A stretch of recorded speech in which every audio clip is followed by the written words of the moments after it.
Hi everybody, this is Agnes from No Sediment, and today let's see what wines I will be buying for my cellar this year and why. I buy my wines based on the fact that I like them and that at some point I will open them and enjoy together with my friends and family. Therefore, I will not be talking about en primeur Bordeaux. Even though I really enjoy Bordeaux, currently I don't buy wines for investing. However, most of the wines featured in this video are suited for long-term aging and would be fine addition to any wine collection. Your Dom Perignon will make a fine addition to my collection. And let me know in the comments what wines you will be buying this year. I will not be talking about single labels, but rather regions, grape varieties, vintages, and wine producers. So here are 5 wines I will be buying for my cellar this year. I almost don't want to share this. I do like Burgundy, I really do. The problem is I cannot afford it. Well, I can, but I have to choose between that and paying my bills. Burgundy, more specifically Côte d'Or, is responsible for some of the most exciting and sought-after wines. For those who, just like me, enjoy wine but are not oil tycoons, it is becoming increasingly difficult to not only find them but also to pay for them. Therefore, we must look for lesser-known villages and vineyards. And I have fallen in love with Santenay. It is one of the last villages of Côte d'Or in south and currently doesn't have a highly regarded name, mostly because it was often associated with somewhat rustic or thin wines. However, with better choices of Pinot Noir, clone selection, and improvements in the vineyard management, wines from Santenay have shown noticeable increase in quality. Look for producers Justine Girardin, Chateau de la Crie, and Domaine David Moreau, still offering great value when it comes to red Burgundy. You might already noticed my obsession with Austrian wines. It actually started 10 years ago when I was visiting Vienna with my now husband. We had a dinner in Palais Coburg, a restaurant which in my opinion has one of the best wine lists in Vienna. Sommelier suggested to try 1992 Franz Hirzberger Singerriedel Riesling Smaragd. We followed his suggestion and immediately fell in love with that wine. It was highly concentrated and intense, yet it didn't show its age. In fact, we loved that wine so much that we rearranged our trip just to make short stop at Franz Hirzberger's winery to buy some wines. Singerriedel is a very steep vineyard located in Spitzwachau with shallow soils composed of paragneiss. This specific vineyard is dominated by Riesling, however, Gruner Veltliner is also grown here. Several winemakers own wines here and I do my best to buy wines from them on every vintage. Weingut Franz Hirzberger might be the best known, but Domaine Wachau offers amazing quality and more affordable price tag, likewise Weingut Rixinger. Weingut Hofstadter is one of my recent discoveries and I will try to get to know their wines better. And as for cellaring, these wines can really age. I am still holding on to those Singerriedel bottles we bought 10 years ago.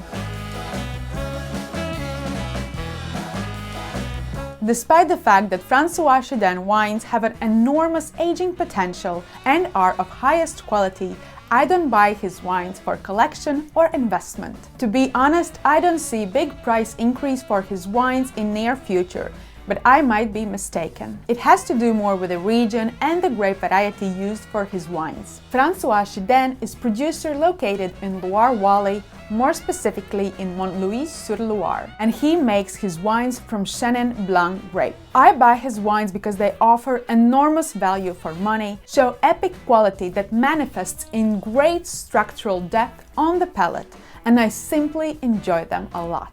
Even if you're not a fan of Chenin Blanc and its acidity is too much for you, François Chidaine's wines will still impress you. They are masterfully balanced, made from old wine Chenin Blanc, and all are farmed biodynamically. Typically low yields ensure highly concentrated fruit, which translates into long-lasting aftertaste. Interestingly, he owns around 10 hectares in Vouvray appellation and makes some of the best examples I have ever tasted. Yet none of his wines nowadays can state Vouvray on the label. It is because he vinifies his wines outside of the Vouvray boundaries, thus they cannot bear the name. even though Mont-Louis-sur-Loire is just across the river.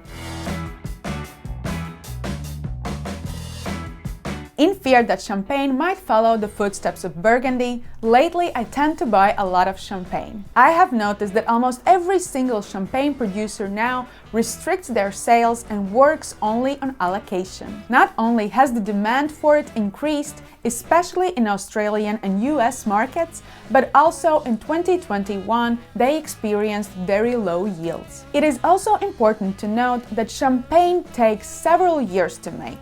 The regular non-vintage must be aged on its lees in the bottle for minimum 15 months, and most producers will age it way longer. This makes it even more difficult to quickly respond to the increasing demand. There are few grower champagnes that I enjoy a lot and stock my cellar with. They offer purity and excellence, such as l'Armagnac Bernier, La Herte Frère, and Aigli Auray. Likewise, I don't shy away from larger producers such as Taittinger, Charles Heidsieck, and Bollinger. They offer great value for the money. However, I do think that vintage champagne is where the best value can be found. If I can find, I'm always happy for vintages such as 2004, 2006, 2008 and 2012. Recently, I also tasted 2015 vintage, which I was impressed with, despite it overall being warm vintage showing lower levels of acidity. If, however, just like me, you are planning to open something special during this year's holiday season, you might want to start stocking up. Cuvée prestige wines such as Krug, Cristal and Comtesse de Champagne might be sold out by December in some markets. Nebbiolo has been my favorite red grape variety for a while now. For some it might be too much. Too much acidity, too much tannin, and maybe even too much body and alcohol. But I see it as a grape that offers almost the whole world in a single glass. Mixed within ripe cherries are notes of forest floor, truffles, and leather, just to rediscover lightness brought by lilac and pink blossom. Nebbiolo probably expresses itself best in Barolo and Barbaresco appellations, which is where I invest my money. And by invest, I mean invest in myself, as you can already see an impressive price increase for Barolo and Barbaresco wines. But because I want to be able to drink my Nebbiolo after 10 or 15 years, and if that price curve continues to grow as it does, I might not be able to afford these wines. I actually made a video about 5 great Barolo producers that are still relatively affordable. I will link that video here. If you're looking to age your wine, then great vintage is a must. And from the recent vintages in Barolo, 2016 stands out for me. These wines tend to have great structure and firm tannins, as well as lively acidity, both of which help in cellaring. And they have remarkable flavors presented both on the nose and palate. These are some of the wines I will be filling my cellar this year. If just like me you like to store your wines for many years just to open them later, there's always a risk they might go bad during the cellaring. And to reduce possibility of tears and disappointment when opening your prized bottle after many years of aging, you might want to watch my other video on 5 wine cellaring mistakes to avoid.